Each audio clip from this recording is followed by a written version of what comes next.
I did say it yesterday, if you have 1 hour to spend to read a book on dogs, you're actually better putting the book down and spending that 1 hour with a dog doing something with it, rather than waste your time reading books. Books will only give you someone's opinion or ideas. As a friend once said to me many years ago, with dogs there's 2 things, and they're called facts and opinions. We have all the opinions, only the dogs have the facts. 我昨天有讲过了，其实如果你们有1个小时的时间可以坐下来看一本书的话，我宁可你们把这个时间用来呢，听你的狗说话。那因为呢，书里面其实他写的一定都是某个人的看法，就是作者的看法嘛。那其实关于狗的话，我有跟朋友讲过，关于狗就只有2件重要的事情，一个就是事实，另外一个是意见，我们的看法和意见。那其实这个意见就是我们人对他的看法和意见，可是事实是狗它自己那边呈现的才是真正的事实。So when I'm dealing with the dog and the owner, I often say to the owner, the reason your dog is behaving like that is because, and then I go through an explanation. And I often look at the dog, who I believe looks up at me and says, no, that's not why I'm doing it at all. 所以我常常讲说就是你的狗，我会跟狗主人讲说你的狗为什么会出现这个行为呢？你要去想想看它的原因。然后有时候这个狗主人在那边讲这个原因是什么呢？那我再看一看那个狗，就会觉得那个狗看起来的表情就是在告诉我说不对不对，你说的都不对。So with dog behaviour, there's no facts, only opinions, and even the best professor on dog behaviour in the world still doesn't really understand dogs any more than anyone here does. Again, it would all just be his ideas on why dogs do what they do. Until we get a dog to talk, we can only guess at why they do what they do. 所以我们讲到这个狗的行为学的时候，这里面当然就全部都是人的意见和想法了，这里面没有事实那就算是最好的行为学家呢，他也不见得会比在座的各位更了解你们的狗。所以在这里面其实除非我们真的能够让狗有哪一天可以直接跟我们讲话，跟我们沟通，不然的话呢，其实我们所想的一切都是我们的猜测，是我们的意见和想法而已。But of course, when I'm dealing with an owner and the problems they're having with the dog, I never tell them I'm just guessing at this. 那当然呢，如果说这个饲主跑来问我说他的狗有哪一些行为问题，然后我要怎么处理的时候，我从来不会直接告诉饲主说我猜大概是这样吧，我是不会这样讲。Another way you can deal with a food aggression problem. This is for a dog that really does bite hard if you went anywhere near it when it's eating. 那我们再来讲到这个护食的行为如果说你靠近它吃饭的地方的话呢，它就会很想要来咬你的话，我们要怎么办？ The sort of dog, if it was eating from a bowl there and you went to put your hand anywhere near the bowl, the dog would bite you to teach you to go away, stay away from the bowl. 如果它在从这个它的碗里面吃饭，然后呢，你过去把手指头靠近它的碗这边，它真的会咬你，然后是希望说你再也不要靠近它吃饭的地方，这种现象。Even that behaviour can be changed, sometimes in a few minutes.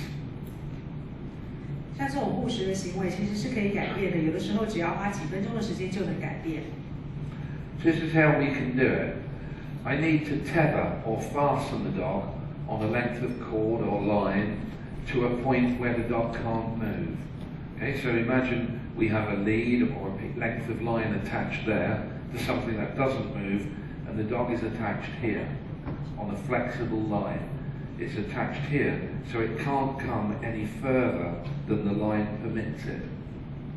我们找一个固定不动的东西然后把狗呢用绳子拴在这边，但是那个拴的话，就是你要拴好一个范围，它能够活动的范围就变得有限了，只能够最大到那边这样的距离。So I know that even if the dog strains forward, its nose can't come beyond this line. 所以我这边就已经画出一个界限了，等于是说这个狗不管再怎么样用力扯，它的鼻子也不能够超越这条线。I now get a big bowl. It has to be a big round bowl but shallow, not a deep bowl. It's got to be shallow but big. And I'm going to fix it to the ground. It has to be fixed in that position so that the dog's nose can only come halfway over the bowl. 好，然后我找一个很大的碗，大的圆形但是很浅的一个盘子。好，那这个时候呢，我要把这一个碗盘给它放在地上，然后固定在一个地方。那固定在这个地方以后呢，因为我们狗狗是被绑住的，它的鼻子啊就只能够稍微凑近这个盘子，但是只能到一半，就是碰不到。On my side of the bowl, my half of the bowl, I'm going to put dog food. But remember, low value, not exciting dog food, just on my half of the bowl. His half of the bowl is empty. 所以它可以碰到这个盘子的一半，但是另外一半它碰不到。然后我就在那个靠近我的这一半呢放了狗食，但是这边我放的狗食是一些价值不那么高的，就是没有那么好吃的那种狗食。但是它的狗可以碰到的那一半的话呢，就是空的，不要放东西给它吃。And I'm going to walk away a short distance and stand here and just look at the dog. 然后我就走开，我距离它一段距离，然后我就看这个狗要怎么办。I'm looking at how he tries to get the food. The reason I fixed the bowl down is a lot of dogs will put their paw out and try to pull it to them. So I watch how he tries to get the food and wait until he realizes he can't get the food because it's on my side of the bowl. 我刚说把那个盘子会固定在地板上，是因为呢，如果我们没有把它用胶水固定的话呢，其实很多时候狗它会想办法用它的爪子去把那个盘子勾过来，好，所以我故意要把它固定在地板上。那我就观察它一定会很努力的尝试，可是无论如何它就是碰不到那个食物。And when he gives up and says, "I can't reach the food," I'm going to smile and say, "Let me help you." 然后最后呢，他实在拿不到，他就会放弃了。然后这个时候我就对他笑一笑，说：“我帮你吧。” I'm going to put my hand in my side of the bowl and just flick some of the food to his side and walk away. 然后我就把我的手指头放到我这一侧，然后放到这个狗食里面，然后拨一点点给他那一边，然后我再离开。Most dogs within 5 minutes of me doing that will start saying, "Please, could you come back and put your hand in my bowl?" 我想5分钟以内，那大部分的狗都会讲说再回来好不好？你再把你的手放在我的碗里面，再回来吧。Where 5 minutes ago, if I tried to put my hand in, they'd taken the fingers off. 可是你们记不记得5分钟以前，如果我要把手指头放在他的碗里面，他几乎是要咬我的。If he realizes the only way that he can get his food is if I approach the bowl and put my hand in, I guarantee he will allow me to approach and put my hand in. 如果他发现说他要能够吃得到狗食，唯一的办法就是要让我的手指头放在他的盘子里的话呢，那我可以向你们保证，他一定不会再咬我了。Then what we do, step 2. That first step will take usually about a week until the dog completely trusts you that you're going to help him get his food. It will take about a week. 刚才我讲的那个是第一个步骤第一个步骤差不多要1个礼拜，1个礼拜以后呢，狗它就会完全信任你，相信你说你能够帮助它拿到它要吃的食物。Step 2 is where we now put 3 bowls down, and now I'm going to put some food in each bowl. Whichever bowl he eats from, I go and put my hand in the other bowl and put some little pieces of chicken or cheese. 然后第二个步骤就是我刚刚讲过的3个碗，然后3个碗里面呢放一点点食物，就每一个他要去吃的，他去吃其中一个的话，我就把另外一个用我的手指头放一点鸡肉屑放在另外一个碗上。So it doesn't take very long before the dog learns when I approach to put my hand in the bowl, good things happen, it benefits him, and even if he's eating something, my hand in the bowl means he's going to get something better than what he's eating. 快这个狗狗就会学会了，只要我的手指头有放在那个碗里面的话，它就会有好事情发生。我放的那一碗一定比它现在在吃的更好。Remember, even at this stage, he's still tethered, so it's impossible for him to practice the wrong behaviour. He can only practice the right behaviour. 那你们要记得，这个时候我们是把它绑着的，所以他没有办法去练习那种错误的行为，他只能够练习正确的行为。So once you've reached the point, usually 10 days, when the dog will look at you lovingly and beg you to come and put your hand in his food bowls, you can then release him and continue, as I said, with a young dog. 3 bowls. 那10天以后啊，大概这个狗就已经会非常用那个祈求性的眼光看着你，希望你的手能够放到它的碗里面。那再来我们就是可以放过它，不要再绑绳子了。然后对于小狗来讲的话，就像刚刚那个方式，3个碗这样子。And now the question that every owner asks me, okay, the dog is now fine when I feed him out of 3 bowls. When can I go back to feeding him out of 1? And the answer is never.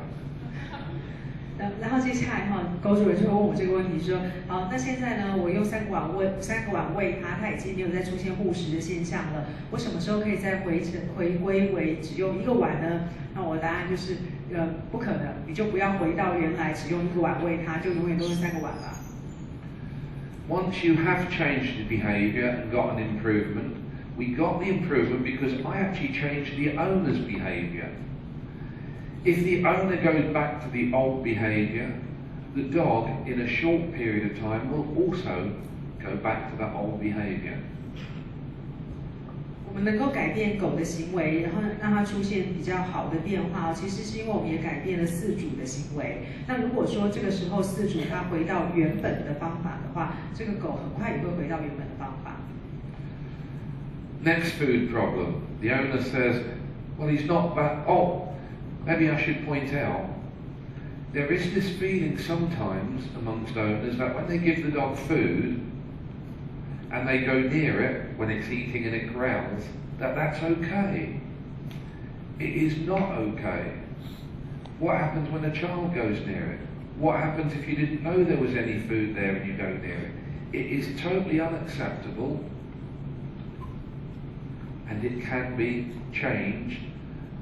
All 10 of my dogs, anyone, when they're eating whatever food we give them, no matter how exciting the food is, every single one of those dogs will permit any person to come up and stroke them and put their hand in the food bowl because they trust people.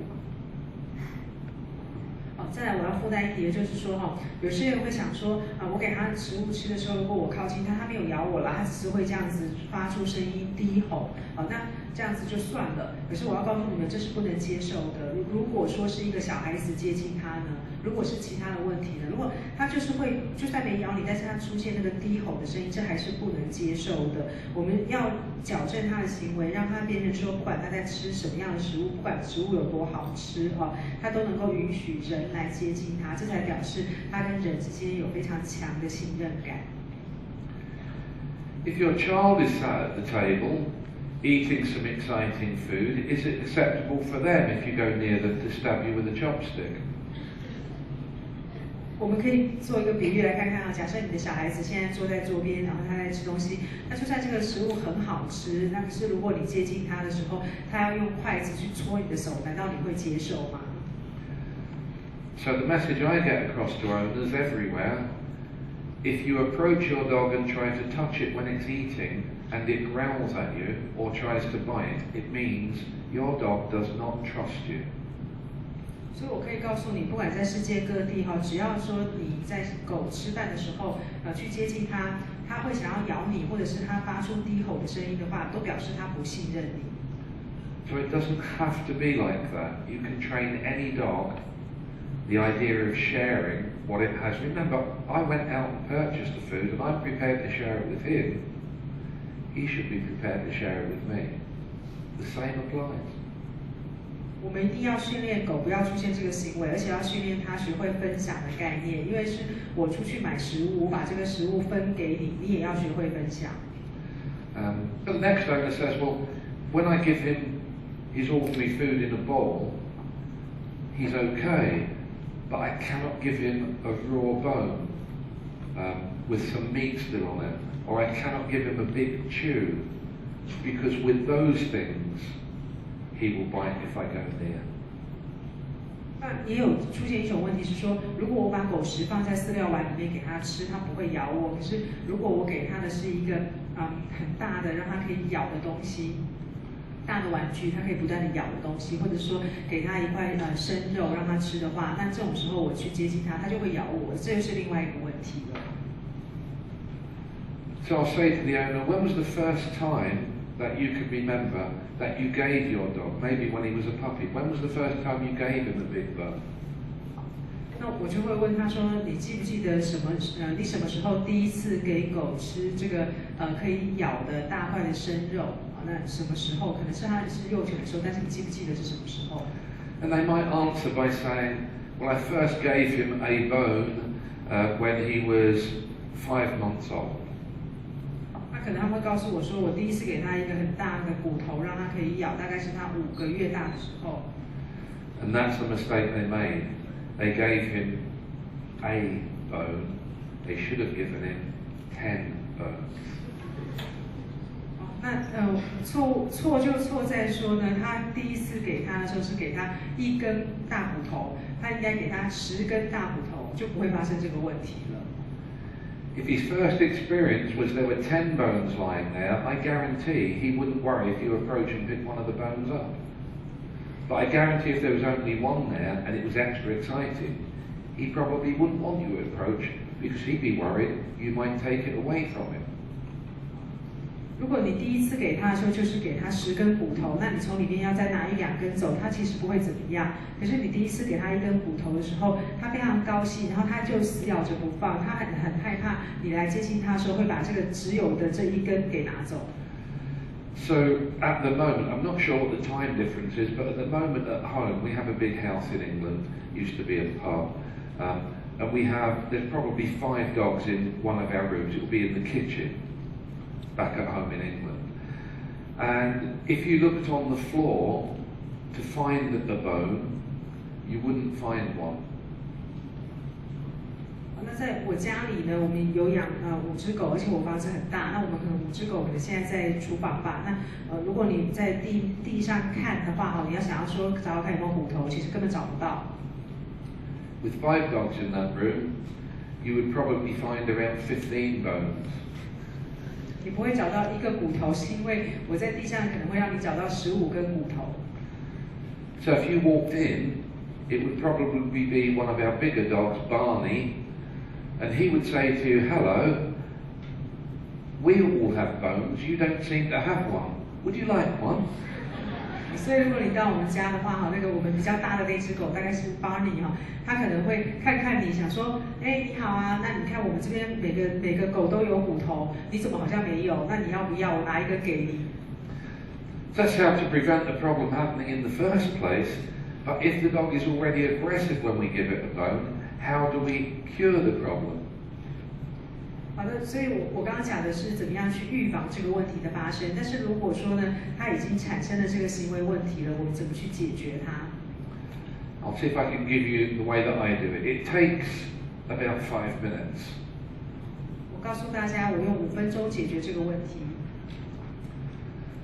So the first thing is we need to get a large bone. The bigger the bone or the chew stick, the bigger it is, the easier this will work. 首先，我们要去找一个大骨头。那这个骨头越大的话呢，就越简单。 If I simply give him a bone, he'll take it from me and take it away somewhere, often underneath somewhere or behind something, so he can guard it. 如果我现在直接把骨头给狗的话，通常呢，它会把这个骨头带到，比如说一个桌子的下面，或者是一块板子的后面，就是一个它可以藏起来、可以有护卫性的一个地方。 Because to eat a large bone or a chew stick, he has to take it somewhere and lie down with it. He can't eat it standing up. 因为是大骨头的话，它没有办法就这样站着直接吃掉，它必须要把它捡到旁边去，然后要坐下来慢慢的咬。So before I give him the bone, I have to have him on a lead. So he can't take it away, and he can't lie down. 所以我给他这个大骨头之前呢，我会故意的把他用绳子绑着，这样子他就不能够把骨头叼着就走开了，然后他也不能够坐下来。Remember, we're not strangling him. We're just making sure that he can't lie down. 我不是说要把他这个勒得很紧，但是只是要说用绳子绑着，让他不能够真的整个趴在地上享受他的骨头。I'm now going to pick up the bone and quickly give it to him and turn away. 然后我就拿起骨头来，很快的给他以后马上转头过去。And the dog looks at me with a bone in his mouth and says, "If you put your hand anywhere near this bone, I'm going to remove all of your fingers." 然后呢，这个狗狗就会看着我想说，现在骨头已经在我嘴巴里，如果你的手指头再接近我的骨头的话，我就把你的手指头给咬掉。So what you will see is, 我们会看到就像这样很凶狠的表情。凶狠的表情。So I turn away and simply hold the lead so he can't lie down.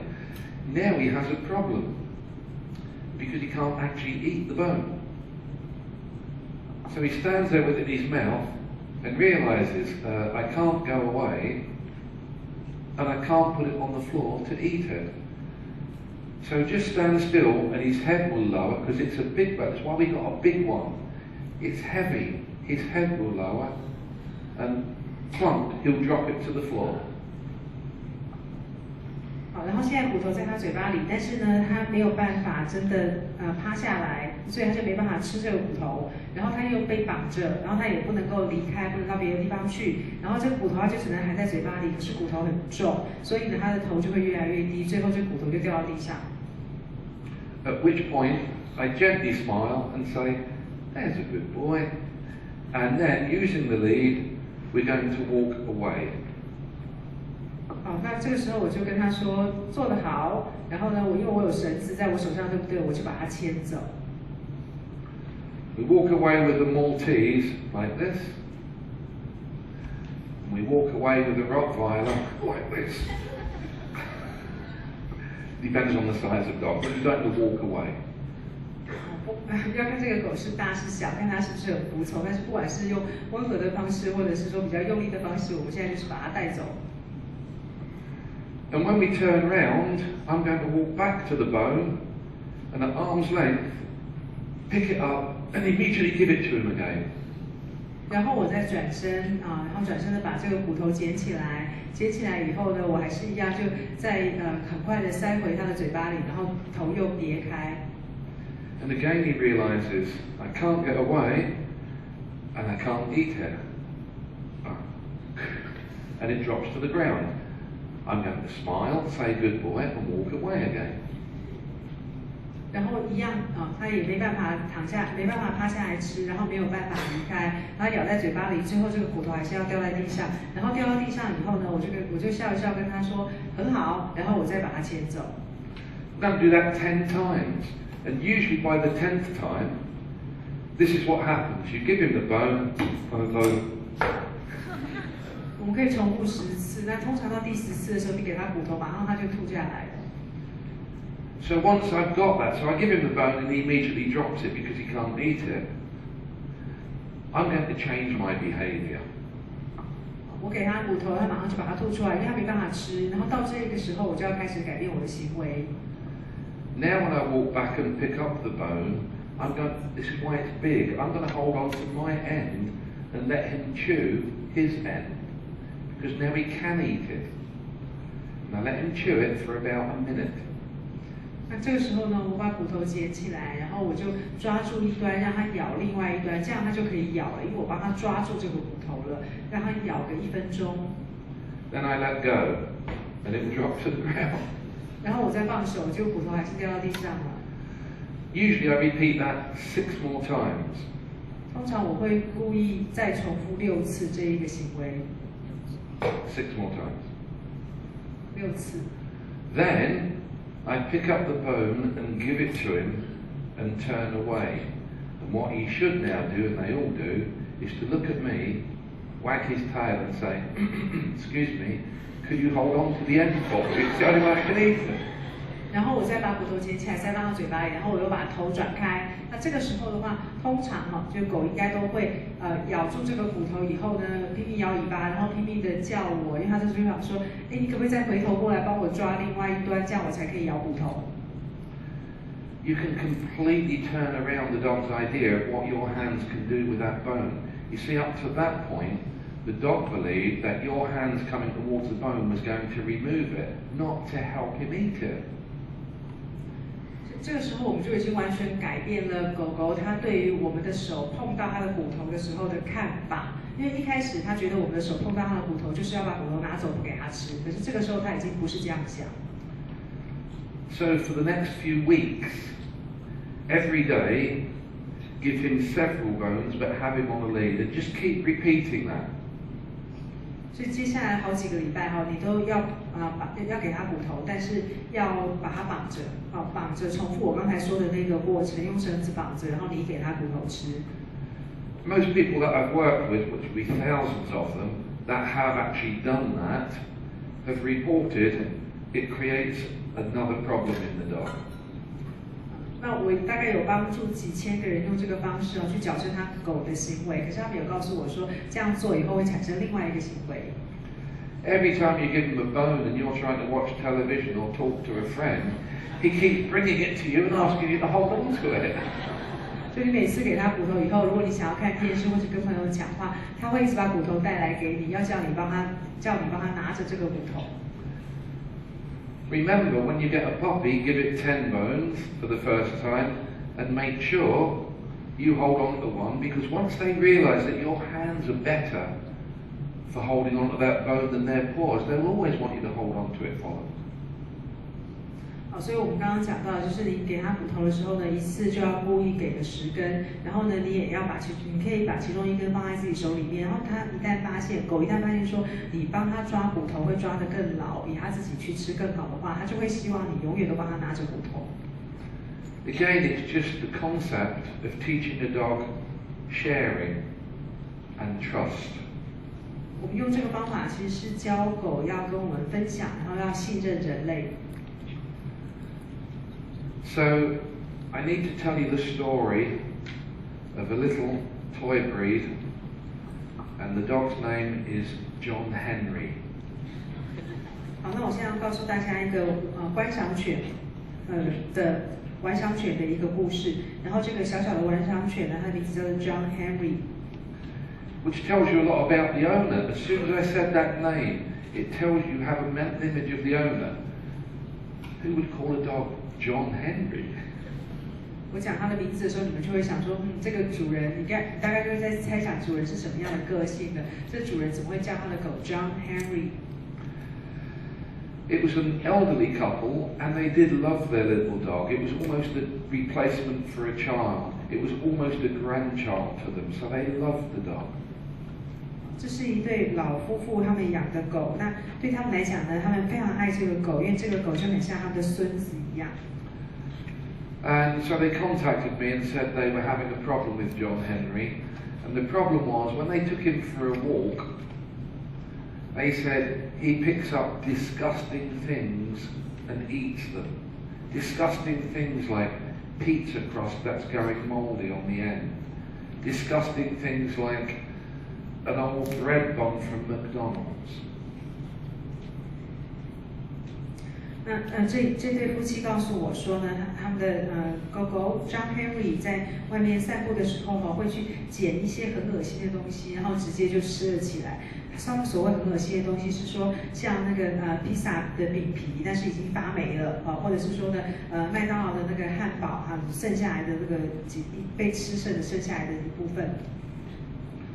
Once he picked up a dead mouse that was decaying. It's disgusting. 甚至还有一次，他捡起来的是一个已经腐烂的老鼠的尸体，所以他们觉得很恶心。And when he gets something like that, he won't drop it, and we can't take it off him because he becomes aggressive. 那它这个狗捡到这样的东西的时候哈，它不愿意吐出来，而且我们主人也没有办法帮它把这个东西拿出来，因为如果你要去拿它嘴巴这个东西的时候，它会开始就是它会跟你 fight， 就是它会很不高兴，就会很 aggressive。So often what happens is we walk him home and he carries that disgusting thing all the way home, and the only way we can get it off him is we have to fasten him to something, and my husband puts on gloves and gets fire tongs, you know, the things that you use in the fire, a pair of tongs to take them from him. 那我们唯一要能够让他把这个东西拿出来的方法哈，就是等到回家以后呢，用绳子把它绑起来，然后我先生就要戴上手套，然后想办法呢从他的喉咙里面挖出来这个东西。So I said, when you do get them off him, what do you do with them? And she said, well, we throw them away in the garbage bin, the trash bin, the rubbish bin, outside of our door. 好，那我就问他说，等你们真的把东西拿出来的时候，你们会怎么做？他说，我就把这个恶心的东西呢丢到垃圾桶里面，然后把它放在我们路边。They obviously didn't understand dog behaviour. 他们的确不了解狗的行为。So I'm going to ask you to look at it from John Henry's point of view, because John Henry thought his owners had a problem. 我们现在换成用这个 John Henry 的观点来看这件事情，因为狗狗 John Henry 他反而是认为说它的主人有问题。First of all, dogs don't pick up things that they find disgusting. We might have found it disgusting. To John Henry, it's a gourmet food delicacy which he never ever has been allowed to have at home. 首先呢，狗它不会去捡它觉得恶心的东西，所以对 John Henry 来讲他觉得他捡到的是美食，这个是他在家里都没有吃到的东西。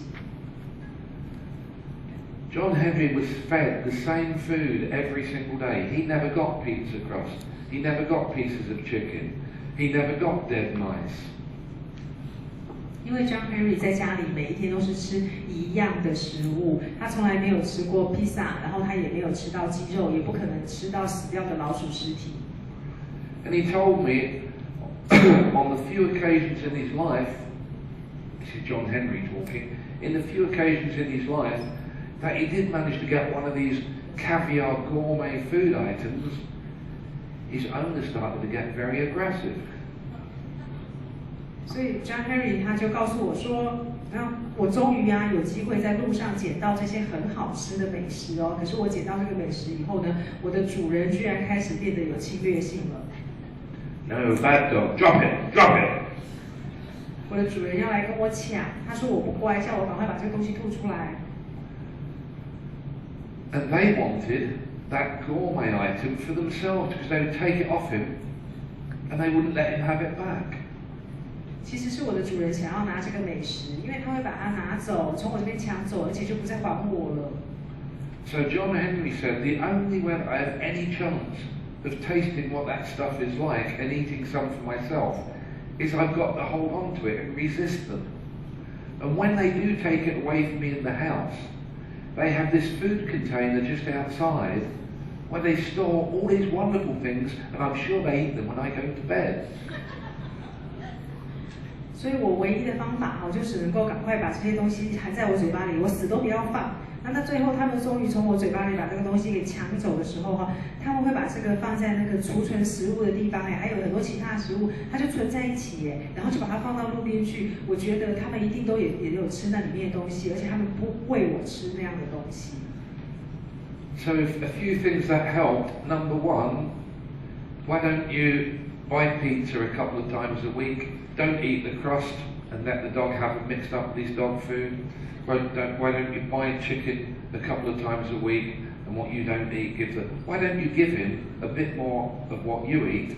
Then he won't have to fight for it when he gets it for himself, because he may well be thinking, they keep giving me the same rubbish every day, but look at what they get to eat.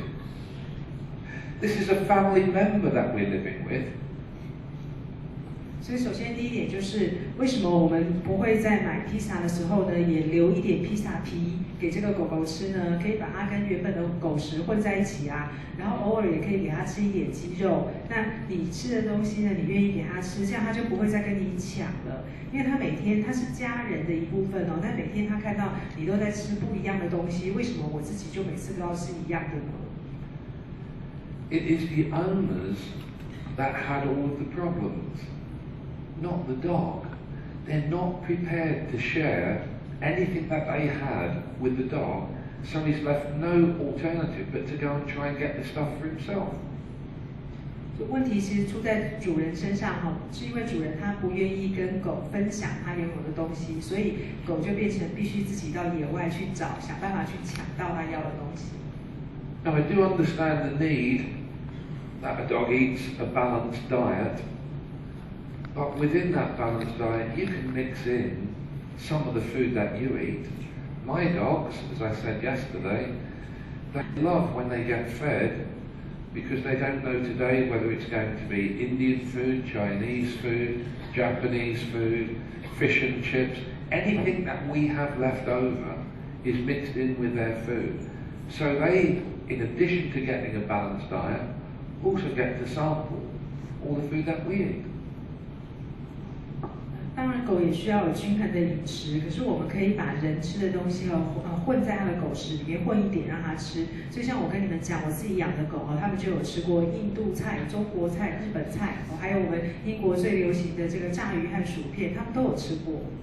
The big dog food manufacturers hate me doing this part of the talk because I'm trying to tell you to give the dog discarded food items that you would have thrown away and have cost you nothing, instead of buying their very expensive dog food.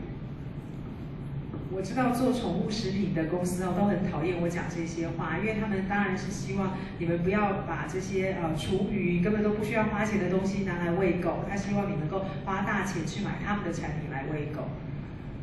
Your ancestors and my ancestors never fed the dog using manufactured dog food. It was part of their family. It was treated like part of the family. It ate what the family ate. If they were feeding very well, the dog fed well. If money was a bit scarce and they weren't eating such good quality food, the dog wasn't going to eat. But it was part of the family. It no longer is the way that we feed them. And I want you to think about that.